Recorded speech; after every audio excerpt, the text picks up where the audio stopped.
प्रणाम। मैं प्रवीण पांडे और आप देखना शुरू कर चुके हैं न्यूज इंडिया।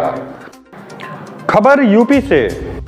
दलित और ब्राह्मण वर्ग से बीजेपी अध्यक्ष चुने जाने की अटकलों को लगा विराम। मिशन 24 के लिए भाजपा की माइक्रो प्लानिंग तैयार। आइए जानते हैं खबरों को विस्तार से। लखनऊ राज्य ब्यूरो समीकरणों पर पैनी निगाह और प्रयोगों पर विश्वास करने वाली भारतीय जनता पार्टी ने बिल्कुल चौंकाते हुए उत्तर प्रदेश में नए अध्यक्ष की तैनाती की है। भाजपा ने पहली बार किसी जाट नेता को इस कुर्सी पर बिठाया है। दलित और ब्राह्मण वर्ग के अध्यक्ष चुने जाने की अटकलों को विराम देते हुए विधानसभा चुनाव की तरह लोकसभा चुनाव के लिए भी यह कुर्सी पिछड़ा वर्ग के कोटे में तो रखी थी, लेकिन पहली बार जाट कार्ड चलते हुए मुरादाबाद निवासी पंचायती राज मंत्री भूपेंद्र चौधरी को संगठन की कमान सौंपी गई। प्रधानमंत्री नरेंद्र मोदी और मुख्यमंत्री योगी आदित्यनाथ के बलबूते पूर्वी उत्तर प्रदेश को मजबूत मान रही पार्टी ने जिस तरह से संगठन में पश्चिम का प्रभाव बढ़ाया है, यह मिशन 2024 के लिए भाजपा की माइक्रो प्लानिंग कही जा सकती है। योगी सरकार 2.0 में स्वतंत्र देव सिंह को जल शक्ति मंत्री बनाए जाने के बाद से ही यह अटकलें शुरू हो गई थी कि अब उत्तर प्रदेश भाजपा का नया अध्यक्ष कौन होगा, क्योंकि पार्टी में एक व्यक्ति एक पद सिद्धांत लागू है। चूंकि 2014 और 2019 के विधानसभा चुनाव में पार्टी ने ब्राह्मण नेता के नेतृत्व में सफलता प्राप्त की, इसलिए ज्यादा संभावना यही जताई जा रही थी कि फिर ब्राह्मण पर ही दांव लगाया जाएगा।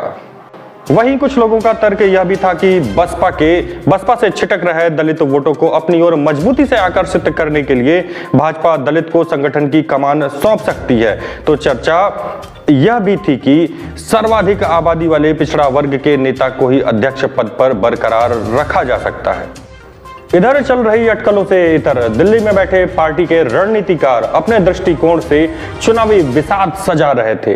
बुधवार शाम को योगी सरकार के पंचायती राज मंत्री भूपेंद्र चौधरी को जैसे ही दिल्ली बुलाया गया, तभी इशारा मिल गया था कि भाजपा नेतृत्व का निर्णय किस दिशा में जाने वाला है।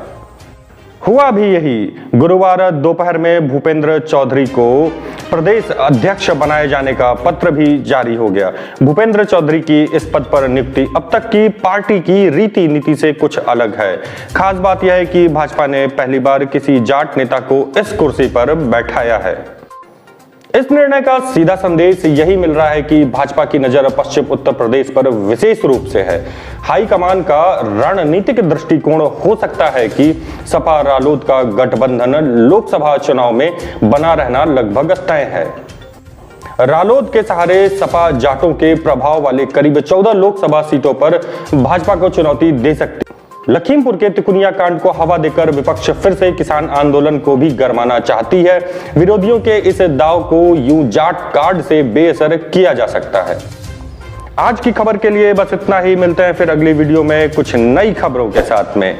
आप लोगों से तब तक विनम्र निवेदन है कि हमारे चैनल को सब्सक्राइब करें। अगर हमारे द्वारा दी गई जानकारी आपको अच्छी लगे तो वीडियो को लाइक और शेयर करना न भूलें। धन्यवाद। प्रणाम।